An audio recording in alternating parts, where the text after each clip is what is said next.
Rheumatoid arthritis, lupus, ಆಂಕಲೋಸಿಂಗ್ spondylitis ಹಾಗೂ ಇತರೆ rheumatic disease ಇರುವ ಹಲವರು ರುಮಟಾಲಜಿಸ್ಟ್ ಅವರನ್ನು ಭೇಟಿ ಮಾಡಲು ತಿಂಗಳುಗಳಷ್ಟೇ ಅಲ್ಲ ವರ್ಷಗಳನ್ನೇ ತೆಗೆದುಕೊಳ್ಳುತ್ತಾರೆ. ಕೆಲವೊಮ್ಮೆ ಈ ತಡದಿಂದ ಚಿಕಿತ್ಸೆ ಕೊಡುವುದು ಕಷ್ಟವಾಗಬಹುದು. ಹಾಗಾದರೆ ರುಮಟಾಲಜಿಸ್ಟ್ ಅವರನ್ನು ಯಾವಾಗ ಭೇಟಿ ಮಾಡಬೇಕು?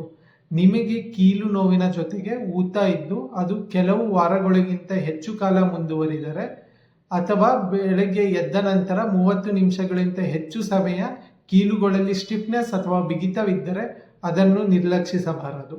45 ವರ್ಷಕ್ಕಿಂತ ಮುಂಚೆ ಆರಂಭವಾಗಿ 3 ತಿಂಗಳಿಗಿಂತ ಹೆಚ್ಚು ಕಾಲ ಇರುವ ಬೆನ್ನು ನೋವು ಚಲನವಲನದಿಂದ ಕಡಿಮೆಯಾಗಿ ವಿಶ್ರಾಂತಿಯಿಂದ ಕಡಿಮೆಯಾಗದಿದ್ದರೆ ರುಮಟಾಲಜಿ ಮೌಲ್ಯಮಾಪನ ಅಗತ್ಯವಾಗಬಹುದು. ಕೀಲುಗಳ ಸಮಸ್ಯೆಗಳ ಜೊತೆಗೆ ಕಾರಣವಿಲ್ಲದ ಆಯಾಸ, ಜ್ವರ, ತೂಕ ಇಳಿಕೆಯಾಗುವುದು ಇದಕ್ಕೆ ಗಮನವನ್ನು ಕೊಡಬೇಕು. ರುಮ್ಯಾಟಿಕ್ ಡಿಸೀಸಸ್ಗಳು ಕೇವಲ ಕೀಲುಗಳನ್ನಷ್ಟೇ ಪ್ರಭಾವಿಸುವುದಿಲ್ಲ.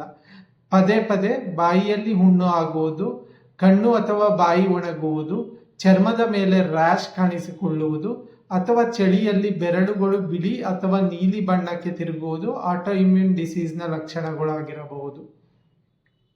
ಸೋರಿಯಾಸಿಸ್ ಜೊತೆಗೆ ಕೀಲು ನೋವು ಅಥವಾ ಪದೇ ಪದೇ ಗೌಟ್ ಅಟ್ಯಾಕ್ ಆಗುತ್ತಿದ್ದರೂ ರುಮಟಾಲಜಿಸ್ಟ್ ಅವರನ್ನು ಭೇಟಿ ಮಾಡುವುದು ಒಳ್ಳೆಯದು. ರುಮಟಾಯ್ಡ್ ಫ್ಯಾಕ್ಟರ್, ANT-CCP, ANA ಮುಂತಾದ ಪರೀಕ್ಷೆಗಳು ಅಸಹಜವಾಗಿ ಬಂದಿದ್ದು ಅದರ ಜೊತೆಗೆ ಲಕ್ಷಣಗಳಿದ್ದರೆ ಮೌಲ್ಯಮಾಪನ ಅಗತ್ಯವಾಗಬಹುದು. ಆದರೆ ಪಾಸಿಟಿವ್ ಬ್ಲಡ್ ಟೆಸ್ಟ್ ಬಂದ ಮಾತ್ರಕ್ಕೆ ರೋಗ ಇದೆ ಎಂದರ್ಥವಲ್ಲ. ಲಕ್ಷಣಗಳು ಮತ್ತು ವೈದ್ಯಕೀಯ ಪರೀಕ್ಷೆಯು ಅಷ್ಟೇ ಮುಖ್ಯ.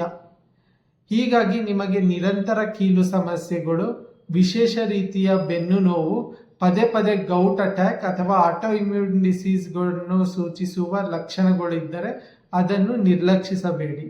ಈ ರೋಗಗಳನ್ನು ಬೇಗ ಗುರುತಿಸಿದಷ್ಟು ಕೀಲು ಹಾನಿಯನ್ನು ತಡೆಯಲು ಮತ್ತು ಉತ್ತಮ ಜೀವನ ಮಟ್ಟವನ್ನು ಕಾಪಾಡಿಕೊಳ್ಳಲು ಸಾಧ್ಯ.